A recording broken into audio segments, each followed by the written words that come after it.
जय भीम साथियों, मैं अरविंद कुमार अंबेडकर प्राइम से। मैं अभी शालीमार गार्डन में बीएसपी के पदाधिकारियों के पास आया हूं, जो कि बहन जी को प्रधानमंत्री बनाने के लिए अभी समाज में कार्य कर रहे हैं और समाज को तन मन धन से जागरूक करने की कोशिश कर रहे हैं। तो अभी हम बात करते हैं, इसमें देवेंद्र वर्मा जी हैं जो मेरठ मंडल से कोऑर्डिनेटर रहे हैं और अन्य पदों पर भी रहे हैं, साहिवाद सचिव भी रहे हैं। और अभी सलीम मिर्ज़ा जी हैं जो कि वर्तमान में साहिवाद सचिव हैं, और ये गुलाब सिंह जी हैं गाजियाबाद से विधानसभा अध्यक्ष। तो अभी हम इनसे बात करेंगे कि वर्तमान में सरकार को बनाने के लिए क्या प्रतिक्रियाएं कर रहे हैं। सबसे पहले अंबेडकर क्राइम ब्रांच से मेरे बड़े भाई को बहुत बहुत धन्यवाद। बहुजन समाज पार्टी की आपके चैनल द्वारा जो आवाज़ उठाई जा रही है, ये हम बहुजन समाज पार्टी को बहुत बड़ा गर्व है। आप मुझसे जो पूछना चाहते हैं कि बहन जी के प्रधानमंत्री के बारे में, आपको ये बता देना चाहता हूँ मैं, कुछ पार्टियों की जो बिहार में मीटिंग हुई थी, उसमें जहाँ तक है सभी दल के नेता पहुँचे हुए थे। बहुजन समाज पार्टी की हमारी राष्ट्रीय अध्यक्ष बहन कुमारी मायावती जी नहीं पहुँची थी, और बगैर उनके जाए हुए वहाँ जितने दल के नेता गए थे वो विफल हुए हैं। और वहाँ से उन्हीं में से जो आवाज़ उठाई गई है, वो आवाज़ ये उठाई गई है कि जब तक बहन जी इस दल में नहीं मिलेंगी तो इस देश का प्रधानमंत्री अन्य नहीं बन सकता। अगर प्रधानमंत्री जो बनेगा तो बहन जी को अगर हम जब तक घोषणा नहीं करेंगे, जब तक हम बीजेपी को नहीं हरा सकते हैं। ये उन्हीं दल वालों ने उठाई है। तो हमारे पास बहुजन समाज पार्टी के पास जो बैंक वोट है, वो आज तक बैंक वोट हमारा घटा नहीं है, बल्कि बढ़ता जाता है। इस सरकार की मानसिकता खराब है जो इस समय केंद्र में और उत्तर प्रदेश सरकार चल रही है। आज ये बैलेट पेपर से चुनाव करा लें तो इनकी जमानत जब्त हो जाएगी। ईवीएम से जो चुनाव कराते हैं, ईवीएम पर ये धांधलेबाजी से जीत जाते हैं। आज ये देखिए, उत्तर प्रदेश के अंदर जितने मेयर के चुनाव हुए थे, 17 मेयर में बीजेपी लेके गई है। मैं ये पूछना चाहता हूँ अपने माध्यम से कि इस उत्तर प्रदेश के अंदर किसी पार्टी का एक मेयर नहीं जीता, क्योंकि ये ईवीएम से चुनाव था, इस कारण नहीं जीता है। इसलिए ईवीएम से घपला किया जाता है, ये ईवीएम से चुनते हैं। आज देखिए, ब्रजभूषण के ऊपर जितने सवाल उठ रहे हैं, ना उत्तर प्रदेश सरकार ने कोई जवाब दिया है, ना केंद्र सरकार ने जवाब दिया है। बलात्कारी हुए, गुंडा हुए, माफिया हुए, ये इस बीजेपी सरकार में भरे हुए हैं। इन्हीं के द्वारा षड्यंत्र रचा जाता है और हमारी आवाज़ को दबाया जाता है। तो अभी आप जो वर्तमान में 2024 में चुनाव होने वाले हैं, उस चुनाव के प्रति कितने सजग हैं? उत्तर प्रदेश लोकसभा चुनाव पूरे भारत में ही होने वाले हैं। बहुजन समाज पार्टी घर घर जाकर के अपने प्रचार में लगी हुई है। चाहे हमारा बूथ कमेटी हो, चाहे सेक्टर कमेटी हो, चाहे विधानसभा कमेटी हो, चाहे जिला कमेटी हो, चाहे मंडल की कमेटी हो, बहन जी का निर्देश जो दिया गया है, हम निर्देश बहन जी के पे ही काम करते हैं। घर घर जाकर के बूथ कमेटी, सेक्टर कमेटी बनाने का कार्य कर रहे हैं, और प्रत्येक आदमी को बहन जी की सरकार में जो कार्य किए गए थे उनके बताने का कार्य कर रहे हैं। आने वाले समय में हम बहुजन समाज पार्टी की बहन कुमारी मायावती को देश का प्रधानमंत्री बना करके ही रहेंगे। सर, प्रधानमंत्री बनाने के लिए सारे देश से जो वोट बैंक चाहिए, और वो किस तरीके से अपना जो वोट बैंक बढ़ाना चाह रही है? देखिए, वोट बैंक हमारा आज भी घटा नहीं है, घटाया जा रहा है। हमारा वोट बैंक हमेशा बढ़ता है। आप अभी देख लीजिए, जो बैलेट पेपर से चुनाव हुआ है, हम फर्स्ट नंबर पर जीत का है उत्तर प्रदेश के अंदर। तो हम कैसे कहते हैं हमारा वोट बैंक घटा हुआ है? जो ईवीएम से चुनाव कराते हैं, हमारा जानबूझ के बहुजन समाज पार्टी का वोट बैंक घटाने का कार्य करते हैं। क्योंकि हम जो टक्कर दे सकते हैं, बहुजन समाज पार्टी एक ऐसी है, अगर बीजेपी को हराएगी तो बहुजन समाज पार्टी हराएगी। इससे कोई ऐसा दल नहीं है जो बहुजन बीजेपी सरकार को हरा सके, बहुजन समाज पार्टी हराएगी। इसलिए सभी दल मिलकर के बहन जी को ही प्रधानमंत्री बनाने का कार्य करेंगे और बहन जी ही प्रधानमंत्री बनेंगी। अभी वर्तमान में जो सरकार है उनकी प्रतिक्रिया है कि जो आपके जो वोट बैंक है उसे जितना अधिक से अधिक तोड़ सकें वो तोड़ रहे हैं। तो आप अपने वोट बैंक को बचाने के लिए और जो छोटी छोटी पार्टियां जो बटी हुई हैं उन पार्टियों को जोड़ने के लिए किस तरीके से कार्य कर रहे हैं? देखिए, पार्टियां जो बटी हुई हैं उस पार्टियों में भी सहयोग हम ही लोग करते हैं, लेकिन जब वोट का समय आता है तो वोट हम बहुजन समाज पार्टी, जिसका चुनाव चिन्ह हाथी है, हम हाथी को ही वोट देते हैं, चाहे कोई किसी दल में हो, लेकिन वोट के समय पर हाथी पे ही हम मोहर लगाते हैं। आपकी पार्टी से एक टूट के गए हैं चंद्रशेखर रावण के नाम से जो जाने जाते हैं। चंद्रशेखर जी वो बीएसपी के विरोध में भी कार्य कर जाते हैं और वो जो वोट बैंक है उसे तोड़ने का कार्य कर रहे हैं। तो उन्हें आप किस तरीके से जो है समझाने की कोशिश करेंगे? मानवर जी, हमारी पार्टी से चंद्रशेखर ना तो कोई आज से पहले पद था, ना कभी बहुजन समाज पार्टी ने कोई जिम्मेदारी दी थी।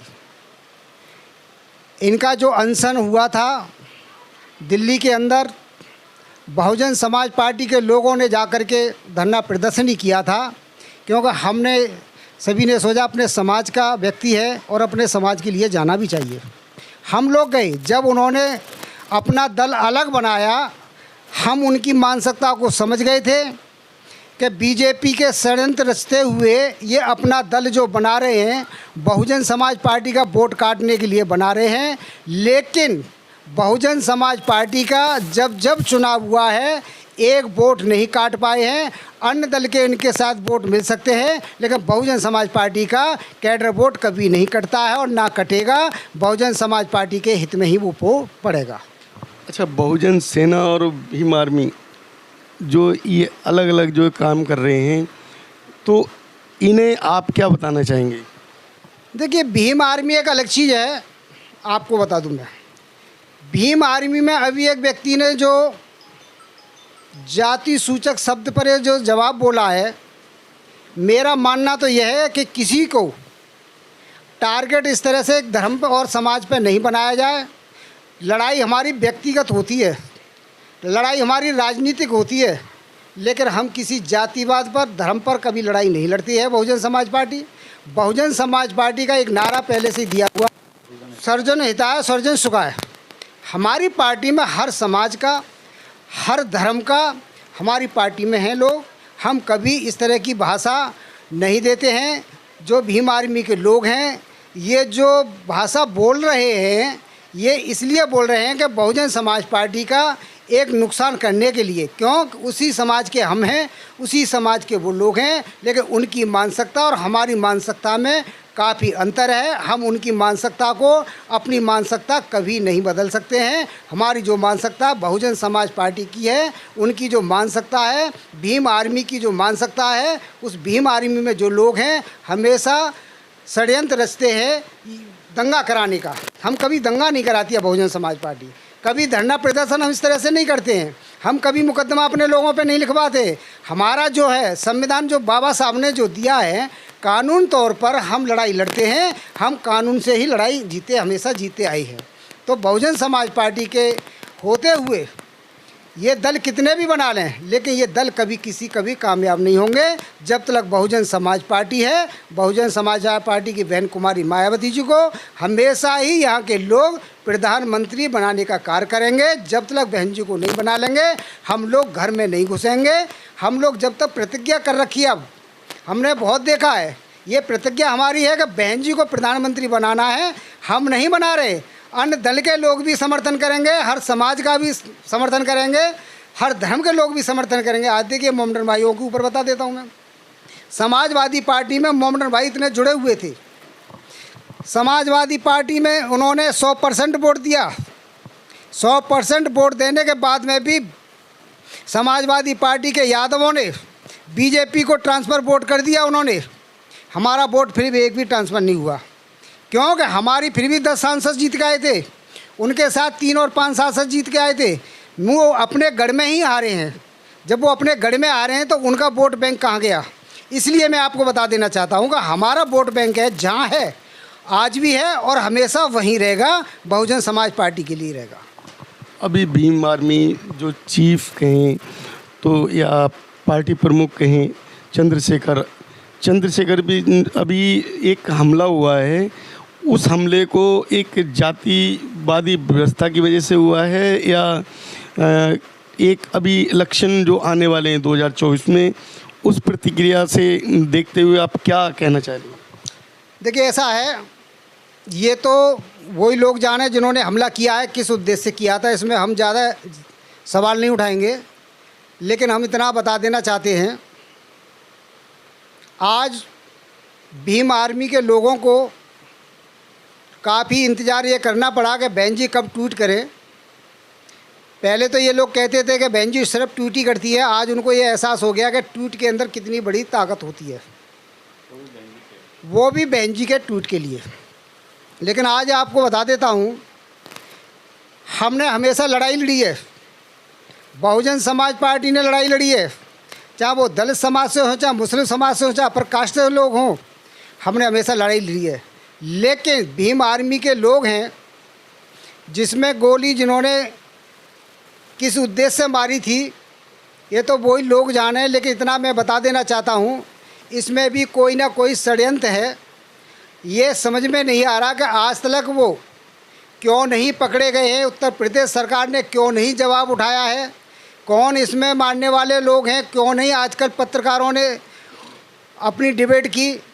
तो ये भी हमें सवाल उठता है कि कहीं ना कहीं महसूस हो रहा है कि सरकार या इनका आपस में कोई ना कोई किसी प्रकार का ऐसा है कि जो 2024 में जो चुनाव आने वाले हैं इसमें कोई अपनी तरफ ये खींचना चाहते हैं कि भीम आर्मी पर जो किया है और बहन जी ने जो जवाब नहीं दिए हैं, तो इसलिए भीम आर्मी की तरफ चले। लेकिन लोग समझ रहे हैं कि सिर्फ ये बहुजन समाज पार्टी को नुकसान करने के लिए ये षड्यंत्र रचा गया है। बहुजन समाज पार्टी कभी गलत विचारों पर नहीं चलती है, सही विचारों में चलती है। ये गलत विचारों के लोग हैं, तो मैं आपसे यही कहना चाहता हूँ कि हमारा इनसे कोई वो नहीं है। हमारा जो 2024 में जो टक्कर है और जो रहेगी वो बीजेपी से ही रहेगी पूरे उत्तर प्रदेश के अंदर। अभी जैसे उनके साथ जो घटना हुई है, अगर हमारा समाज बटा रहा तो ये बटने का तो फ़ायदा उठाएंगे। तो समाज को जैसा कि आप बता रहे हैं जीतने के लिए भी जोड़ना ज़रूरी है, और इस तरीके से अगर समाज बटा रहेगा तो ऐसी दुर्घटनाएं तो बराबर आएंगी, औरों के साथ भी हो सकती हैं। तो उसके लिए आपकी क्या प्रतिक्रिया है? देखिए, समाज के लोगों ने देखा है, जब विधानसभा का चुनाव चल रहा था तो विधानसभा के चुनाव में ये गठबंधन करने के लिए अखिलेश यादव जी के पास गए थे लखनऊ, और ये शायद वहाँ 2 दिन रुके थे। अखिलेश यादव जी ने इनकी बात को ना सुन करके और वहाँ से इस तरह से भगाया गया था इन्हें, जो कि आज इनको शर्म आनी चाहिए कि वहाँ नहीं जाना था। लेकिन ये दोबारा वहाँ पहुँचे और पहुँचने के बावजूद इन्होंने वहाँ गठबंधन किया है। तो मैं तो ये पूछना चाहता हूँ कि बहुजन समाज पार्टी के ऊपर जो उंगलियाँ उठाई जा रही हैं कि बहन जी ट्वीट करें, मैं ये कहना चाहता हूँ कि धरना प्रदर्शन समाजवादी पार्टी क्यों नहीं करती है? वो निकल के आए, भाई तुम्हारा गठबंधन हुआ है, वो निकल के आए, तुम्हें फ़ायदा दे रहा है या नुकसान दे रहा है, आप उसका समर्थन करिए, रोड पे आइए। आप निकल के, आप रोड पे क्यों नहीं आते हो? 2 अप्रैल के मामले में आप देख लीजिए, बहुजन समाज पार्टी के लोग ही थे, उसमें धरना प्रदर्शन किया गया था। उस धरना प्रदर्शन में बहुजन समाज पार्टी बहन जी ने कभी आदेश नहीं दिया कि आप धरना प्रदर्शन करो, लेकिन मीडिया पत्रकार लोगों ने ये दर्शाया गया कि इसमें तो बहुजन समाज पार्टी के ही लोग हैं, लेकिन वो बहुजन समाज पार्टी के लोग नहीं थे, वो उपद्रवी थे। तो मैं ये कहना चाहता हूँ, जो लड़ाई है, हमारी लड़ाई सिर्फ बीजेपी से है, भीम आर्मी से नहीं है। इनका कुछ नहीं है, ना कोई वजूद है। अगर इतने मजबूत होते तो ये आज ये गठबंधन 3-3 पार्टियों से, 4-4 पार्टियों से नहीं कर रहे होते। आप देखिए, इन्होंने चुनाव लड़े हैं, चुनाव में स्थिति इनकी क्या रही है। अभी इन्होंने चुनाव लड़ा था वहाँ सहारनपुर में, शायद मेयर का लड़ा था, वहाँ देख लीजिए कितना वोट मिला था। तो इसलिए मैं आपको बताना चाहता हूँ कि जो भी चुनाव आएगा बहुजन समाज पार्टी के पक्ष में आएगा, बहन जी के पक्ष में आएगा। हम लोग बहुजन समाज पार्टी के लोग हैं और बहुजन समाज पार्टी के अलावा किसी पार्टी में कार्य नहीं करेंगे, कार्य करेंगे बहुजन समाज पार्टी के। तो वर्मा जी, आपकी क्या प्रतिक्रिया है अभी जो हमला हुआ चंद्रशेखर जी पे? देखिए पत्रकार महोदय, जो हमला हुआ है यदि मैं सामाजिक तौर से देखूं तो मैं चंद्रशेखर भाई के साथ हूं सामाजिक तौर से, क्योंकि मेरे समाज के हैं और मेरे समाज के हैं, भाईचारा हैं। और यदि मैं राजनीतिक तौर से देखूं तो मुझे कहीं ना कहीं संदेह पैदा होता है। और जो उत्तर प्रदेश की सरकार है, उनके शासनिक और प्रशासनिक अधिकारी हैं, मैं तो उनसे निवेदन करता हूं कि वो जल्दी से जल्दी जिन्होंने चंद्रशेखर जी पे हमला किया है उनको पकड़कर एक प्रेस कॉन्फ्रेंस करें और उनमें पत्रकारों के सामने ये बताएं कि ये हमला करने वाले कौन हैं। जैसा कि जो है हमारे चंद्रशेखर जी हमारे समाज से हैं और किसी भी पार्टी का कोई भी नेता अगर बीमार होता है तो उसके पास हॉस्पिटल मिलने जाते हैं। तो क्या ऐसा कुछ अभी तक आपने किसी न्यूज़ में सुना है कि वो इस समय गोली लगी है और हॉस्पिटल में हैं? हो सकता है गोली लगने से उनकी डेथ भी हो सकती थी।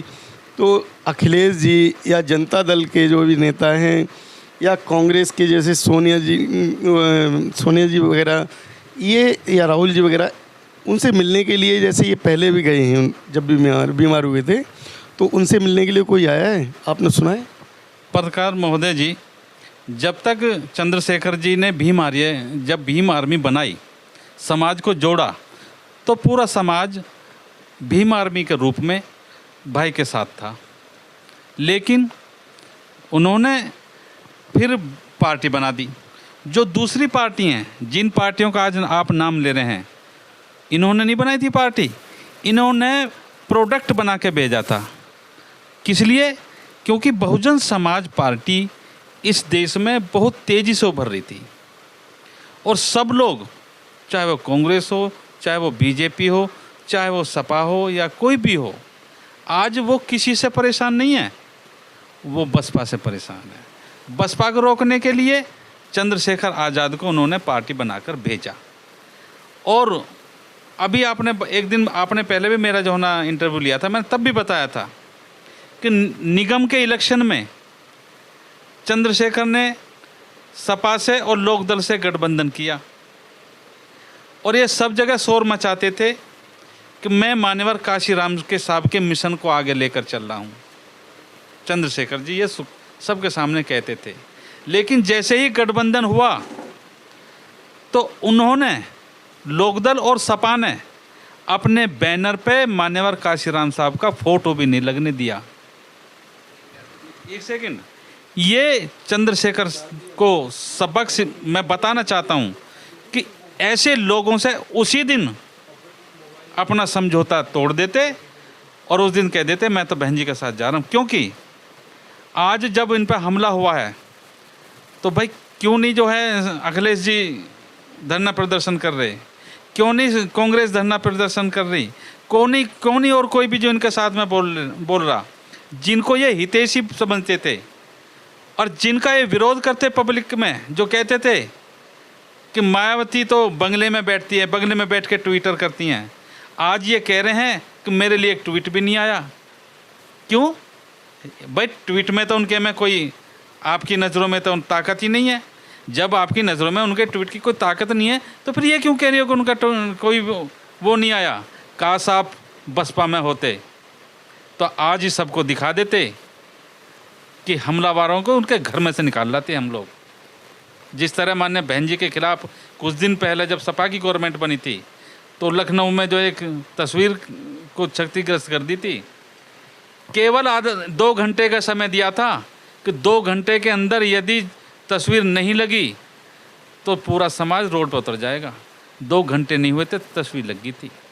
यदि चंद्रशेखर भाई बीएसपी में होते तो यही अल्टीमेटम दिया जाता है कि 2 घंटे के अंदर जिन्होंने भी हमला किया है, यदि वास्तविक हमला है तो उनके घर में से निकाल लाते। तो सर जो लोग टूट के आपकी पार्टी से रूठ के चले गए हैं या किसी वजह से उन्होंने पार्टी बना ली है, उन्हें घर वापसी के लिए क्या कहना चाहते हैं? देखिए, हमारी पार्टी से लोग रूठ के नहीं गए हैं। हमारी पार्टी एक नर्सरी है। नर्सरी में जैसे बच्चा एडमिशन लेता है और जब पढ़ने के बाद में जब वो जॉब मिल जाती है, सब कुछ मिल जाता है, तो वो फिर हमें छोड़ देता है। ऐसे हमारी पार्टी में हो रहा है। ये पार्टी नेता बनाती है और नेता बनाने के बाद में जब अन्य पार्टियों पर नेता नहीं होते हैं तो हमारी पार्टी के लोगों को बेला फुसलका करके और तोड़ लिया जाता है, क्योंकि वो कमज़ोर वर्ग के लोग होते हैं कुछ, तो उनको धमका करके मुकदमा लिखवाने का उनको डराया जाता है, तो इसलिए उनको तोड़ लिया जाता है। और तोड़ने के बाद में वो दूसरी पार्टी में चले जाते हैं। मैं आज ये पूछता हूँ, बीजेपी के अंदर ही आप देख लो, बहुजन समाज पार्टी के कितने बड़े नेता हैं, वो बहुजन समाज पार्टी से ही गए हैं। समाजवादी पार्टी में देख लो, बहुजन समाज पार्टी से ही टूट के लोग गए थे, उनके पास कौन से नेता हैं? तो इसलिए हम तो नेता बनाते हैं और नेता बनाने के बाद में सब समाज के लिए लड़ाई लड़ते हैं और सभी समाज के लिए हम बहुजन समाज पार्टी अधिकार देती है। तो मैं आपसे यही कहना चाहता हूँ, बहुजन समाज पार्टी से कोई टूट के नहीं गया है। जो टूट के गए हैं वो आज अपने घर बैठे हुए हैं। नसीमुद्दीन सिद्दीकी साहब को ले लो, चाहे किसी को भी ले लो, वो चुनाव भी लड़े थे, सबको पता है कितने वोट मिले थे, उनकी जमानत ही जब्त हो गई थी। जबकि बहुजन समाज पार्टी में नंबर 1 पर ही बहन जी के बाद में वही नेता गिने जाते थे, लेकिन कांग्रेस में जाने के बाद आज सबको पता है कि कितने बड़े नेता हैं। आज उनको एक पब्लिक को तो छोड़िए, आज तो उनको कोई नाम लेने वाला भी नहीं है कि आप कितने बड़े नेता हो। तो बहुजन समाज पार्टी नेता बनाती है। तो मैं आपसे बताता हूँ, हमारी बहुजन समाज पार्टी से टूट के नहीं जाते। ये जो गलत कार्य करते हैं कुछ, उनको पार्टी ही निकालती है। ऐसे ही कुछ लोगों ने गलत कार्य किए, बहुजन समाज पार्टी को जो नुकसान दिया, नुकसान देने के बाद में उनको पार्टी से बाहर किया गया था। बाहर करने के बाद में उनको सज़ा जो दी है, चाहे वो पब्लिक ने सज़ा दी, चाहे पार्टी ने सज़ा दी, आज वो कह रहे हैं कि हमको वापस ले लो। लेकिन वापस हम लें किस बेस पे? क्यों कि इन्होंने इतना बड़ा नुकसान जो किया है उसे आज हम बड़ा मुश्किल से संभाल के ला रहे हैं। अब इस पार्टी को ऊपर उठा करके ला रहे हैं, इन लोगों को फिर ले लिया जाएगा तो फिर हो सकता है हमें नुकसान हो। इसलिए अभी बहन जी का जब तक दिशा निर्देश नहीं होगा, हम किसी को वापस नहीं लेंगे पार्टी में। पार्टी में बहन जी के दिशा निर्देश के बाद ही उन्हें वापस भी लिया जाएगा। मैं तो एक बात और कहना चाहता हूँ महोदय जी, देखिए अभी जैसे विपक्ष एकजुट हुआ बीजेपी से लड़ने के लिए, तो माननीय बहन जी को साथ लेकर नहीं चले तो वो बीजेपी से नहीं लड़ रहे, वो बहन जी से लड़ रहे हैं, क्योंकि बहन जी का वोट पूरे देश में है, हर गली में है। इसलिए मैं जो बहुजन समाज के लोग हैं, जो बहुजन समाज के कार्यकर्ता हैं, जो बहुजन समाज के पार्टी के पदाधिकारी हैं, भाई चंद्रशेखर आज़ाद से लेकर सभी से, चाहे वो पार्टी में से निकाले गए हों, चाहे वो पार्टी से निकले हों, पर मैं तो सबसे अपील करता हूं कि जब तक आप औरों के साथ रहेंगे तब तक आपको दूसरे लोग यूज करेंगे और आप पर ही शासन करेंगे। इसलिए आप जितनी भी जल्दी हो सकें सब दूसरों की पार्टी से निकलकर आएं और बहुजन समाज पार्टी को मजबूत करें और आगे आने वाले टाइम में बहुजन समाज पार्टी की नेता माननीय बहन जी को प्रधानमंत्री बनाएं। जब तक माननीय बहन जी मुख्यमंत्री या प्रधानमंत्री नहीं बनेंगी तब तक हमारा विकास नहीं हो सकता, तब तक हम पिछड़े रहेंगे और दूसरों के साथ लगे रहेंगे। इसलिए जितने भी जो है मेरे कार्यकर्ता हैं, पदाधिकारी हैं, नेता हैं और क्षेत्र के जितने भी हमारे समाज के लोग हैं, वोटर हैं, मैं तो सबसे हाथ जोड़कर निवेदन करता हूं कि आप अपनी ईगो को निकालें और बहुजन समाज पार्टी को मजबूत करें। जय भीम। जो अभी हमला हुआ है चंद्रशेखर जी पे, उसके लिए आप क्या कहना चाहते हैं? दुखद। तो आपने दुखद माना है, तो इसे समाज के लिए दुखद है या केवल चंद्रशेखर जी के लिए? समाज के लिए, चंद्रशेखर जी के लिए, देश के लिए, सभी के लिए दुखद है। अगर दुखद है तो हमारे जो कि वर्तमान में हमारी जो भाजपा सरकार है, जिसके मुख्यमंत्री जी हैं योगी जी, उन्होंने ऐसी कोई प्रतिक्रिया तो नहीं दी है जो दुखद हो। अब देखें, उन लोगों पर तो मैं कमेंट नहीं कर सकता कि दूसरा क्या कर रहा है या कौन क्या कर रहा है, लेकिन as a individual person, as a इंसान, किसी के साथ भी अगर कुछ बुरा होता है तो हमें उसकी भर्त्सना करनी चाहिए, हमें उसका विरोध करना चाहिए, भर्त्सना करनी चाहिए। और किसी भी तरह की अपना कोई भी हिंसा होती है तो हमें उसका विरोध करना ही चाहिए, उसे कंडेम करना चाहिए। अभी जैसे आप मुस्लिम समाज से हैं और बहन जी पहले 4 बार मुख्यमंत्री बनी हैं, तो मुस्लिम समाज का बहुत ज़्यादा योगदान रहा है, क्योंकि बिना समाज को जुड़े मुख्यमंत्री नहीं बन सकती। तो अभी वर्तमान में जो प्रधानमंत्री पद के लिए इलेक्शन होने वाले हैं, क्योंकि वर्तमान जो प्रधानमंत्री जी हैं उनकी अयोग्यता घोषित कर दी है संयुक्त राज्य अमेरिका के पत्रकारों ने, और हमारे देश के भी जो अच्छे पत्रकार हैं, जो उच्च लेवल के जो पत्रकार हैं, जैसे रवीश कुमार जी, उन्होंने हमारे प्रधानमंत्री जी को जो है अयोग्य बता दिया। तो क्या बहन जी उस पद के लिए योग्य हैं? हाँ, बहन जी से ज़्यादा योग्य कौन है। बहन जी उत्तर प्रदेश जैसे बड़े राज्य की 4 बार मुख्यमंत्री रही हैं। प्रशासन और शासन उनका आज भी लोग याद करते हैं। जो आज अपना कानून व्यवस्था की स्थिति है या समाजवादी दौर में जो कानून व्यवस्था की स्थिति थी, उसके मुकाबले में आज भी लोग याद रखते हैं कि जी बहन जी के शासनकाल में जो कानून व्यवस्था की स्थिति थी वो बहुत बेहतर थी। जो आज की स्थिति है उससे बहुत ज़्यादा बेहतर थी।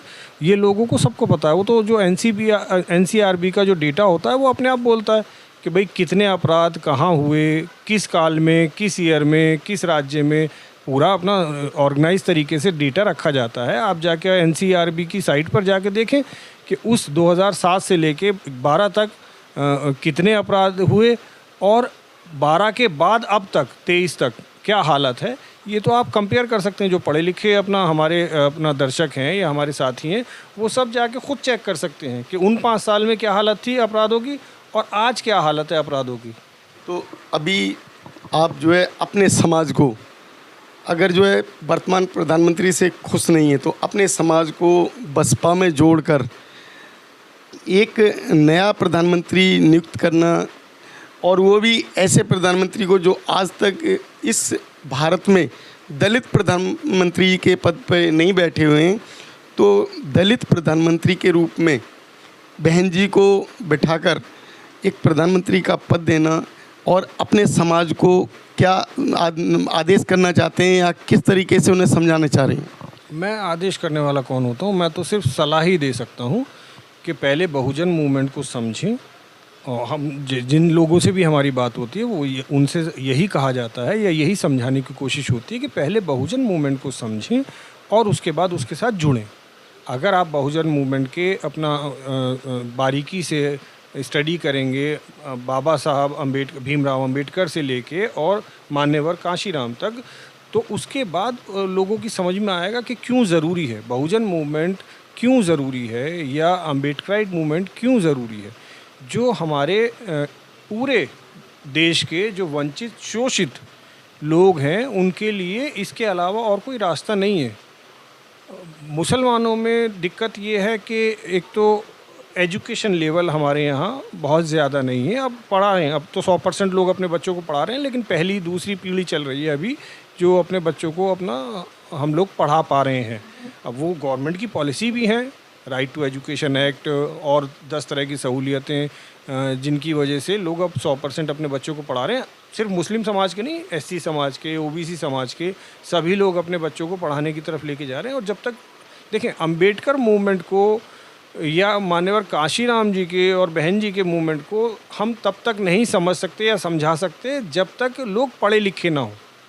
कम पढ़े लिखे जाहिल लोगों को मूवमेंट नहीं समझाया जा सकता। हाँ, एक वक्ती तौर पर आप अपना उन्हें एक जगह इकट्ठा कर सकते हैं, लेकिन जैसे जैसे लोग लिटरेट होंगे, लोग और ज़्यादा अपना शिक्षित होंगे, वैसे वैसे वो बहुजन मूवमेंट की तरफ झुकते चले जाएंगे अपने आप ही। बनेंगी बहन जी प्रधानमंत्री और ज़रूर बनेंगी, लेकिन उसके लिए हम लोगों को अभी बहुत काम करना बाकी है ग्राउंड लेवल पर।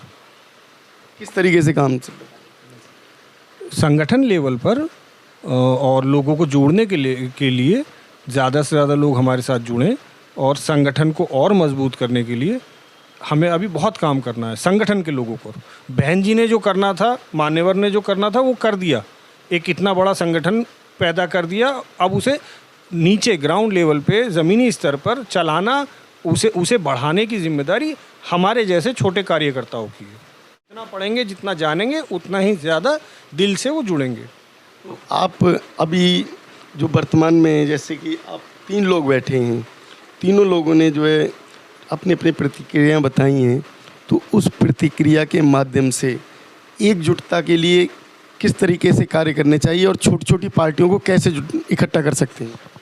देखें, जो पार्टी आज सत्ता में है वो 99-100 साल से, अब शायद 101वां साल चल रहा है, 101 साल से मेहनत कर रहे हैं, तब कहीं जाकर वो 90 साल बाद या 95 साल बाद अपना मेजोरिटी में आ पाए। दैट मीन्स कि 90 साल तक उन्होंने अपने लोगों को, जो भी अच्छा है या बुरा, वो सबका अपना नज़रिया है, मेरे लिए कुछ अच्छा है, दूसरे के लिए कुछ अच्छा है, उन्होंने 90 साल मेहनत की, सर्दी, गर्मी, बरसात, दुनिया भर के अपना लांछन, सही भी और गलत भी, ज़्यादातर सही है, और दुनिया भर का मजाक उनका रहा। आप समझ रहे हैं, सभी समझ रहे हैं कि मैं किन की बात कर रहा हूँ, कि एक मजाकिया माहौल में अपना बात करते थे कि भाई फलानी ड्रेस पहनते हैं, फलाना काम करते हैं, सुबह सुबह इकट्ठे हो जाते हैं, वगैरह वगैरह वगैरह।